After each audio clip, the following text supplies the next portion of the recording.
आज कॉमिक्स की भोकाल सीरीज की रोमांचक कॉमिक्स खौफनाक खेल भाग 3।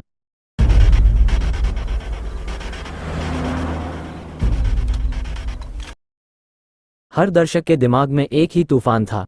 जाने अब कौन आएगा, पता नहीं क्या आश्चर्य दिखाएंगे महाबली फूचांग अब, इससे पहले कि उनके प्रश्नों का सही जवाब मिलता।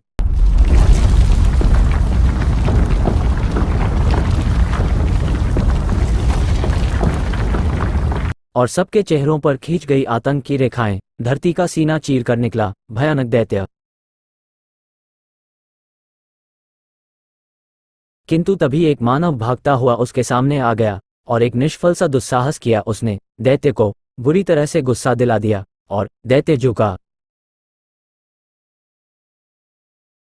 और अगले ही क्षण चीखें निकल गई सभी दर्शकों की। दैत्य ने मैदान की धरती का एक बड़ा टुकड़ा उखाड़कर अपने हाथों में उठा लिया। नहीं, नहीं, नहीं। उफ, यह अब नहीं बचेगा, अब कुछ करना होगा।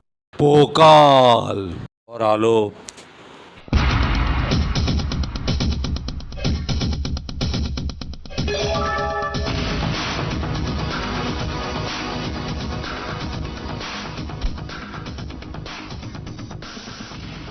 दैत्य ने धरती का विशाल टुकड़ा भोकाल पर दे मारा और धरती का वो टुकड़ा रेत के कणों में बदलकर भोकाल के चारों तरफ बिखर गया। फिर भोकाल ने अपनी ढाल नीचे की ओर, बस अब नहीं बचेगा तू। भोकाल के वारों ने दैत्य को काल का ग्रास बना दिया। दर्शकों के शोर से सारा क्रीडा स्थल गूंज उठा। उसके बीच गूंज उठी फूचांग की आवाज। ये है आलोक उर्फ भोकाल, तिलिस्मी ओलंपिक के लिए चुना गया तीसरा विजेता। भोकाल, भोकाल महावीर।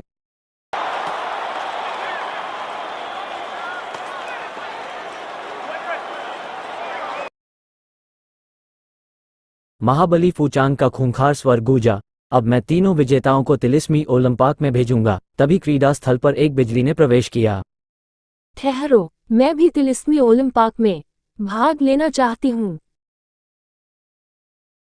नहीं, तिलिस्मी ओलंपिक में सर्वोत्तम महाबली महावीर इंसान ही भाग ले सकते हैं। मैं किसी भी सर्वोत्तम महावीर से लड़ने को तैयार हूँ। नहीं, हमें चींटी को हाथी से लड़ाने में समय नहीं गंवाना। तुम्हें चींटी को हाथी से लड़वाना ही होगा, नहीं तो तुम मुझसे मुकाबले के लिए तैयार हो जाओ। फूचांग ने मुस्कुराकर 2 बार ताली बजाई और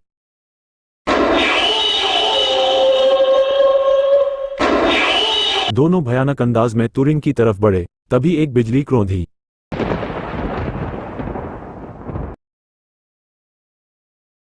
कपाला उछली और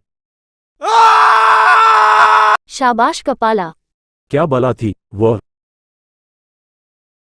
कपाला ने फिर छलांग लगाई और इस बार वो फंस गई। दूसरे राक्षस ने भी तब तक जंजीर वाला भाला प्राप्त कर लिया। दोनों राक्षस उन्हें लिए आकाश में उड़े चले जा रहे थे। हमसे क्या खाकर लड़ने आई थी बालिका। क्रीडा स्थल के शांत वातावरण में गूंज उठी फूचांग की हड्डियों को जमा देने वाली खौफनाक हंसी।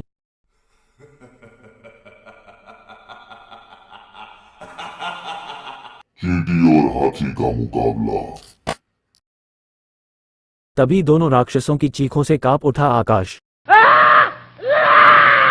राक्षस कंकालों में बदल गए। चल कपाला, फूचांग के पास। उस बला का ये करतब देखकर सभी स्तंभ थे। फूचांग के सामने गुर्रा उठी तुरीन। अब बोलो, भेजोगे मुझे तिलिस्मी ओलंपिक में? हाँ हाँ जरूर। इस निर्णय से सभी दर्शकों में हर्ष की लहर छा गई।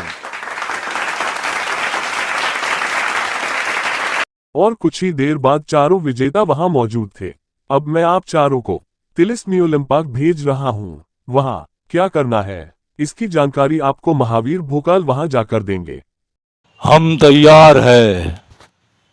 फूचांग ने चारों को एक एक ताबीज दिया। इन ताबीजों को आप चारों पहन लें। यह अभिमंत्रित ताबीज हैं। इनके बिना आपकी शक्तियां वहां खत्म हो जाएंगी। मतलब ये कि इन्हें आपको हरगिज नहीं त्यागना। और फिर वे चारों वहां से गायब हो गए।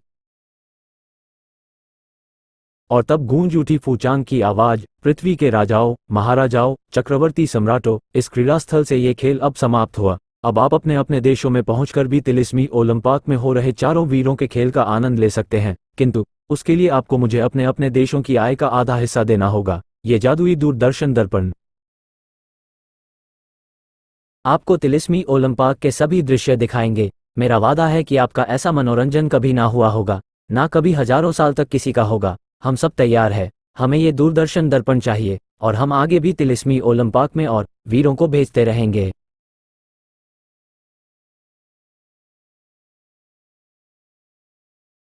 दोस्तों, आपके दिमाग ने इस अद्भुत कथानक ने खूब कुश्ती लड़ी। अब आपके दिमाग में कुछ प्रश्न होंगे, जैसे महारानी रसिया का क्या हुआ, राजकुमारी सोफिया का कत्ल कैसे हुआ, क्या था तिलिस्मी ओलंपाक, एक आलोप, अतिक्रूर, तुरीन व शूतान कौन थे, तिलिस्मी ओलंपाक में क्या हुआ, तिलिस्मी ओलंपाक से फूचान क्या चाहता था, आलोप के भोकाल बनने का क्या रहस्य था।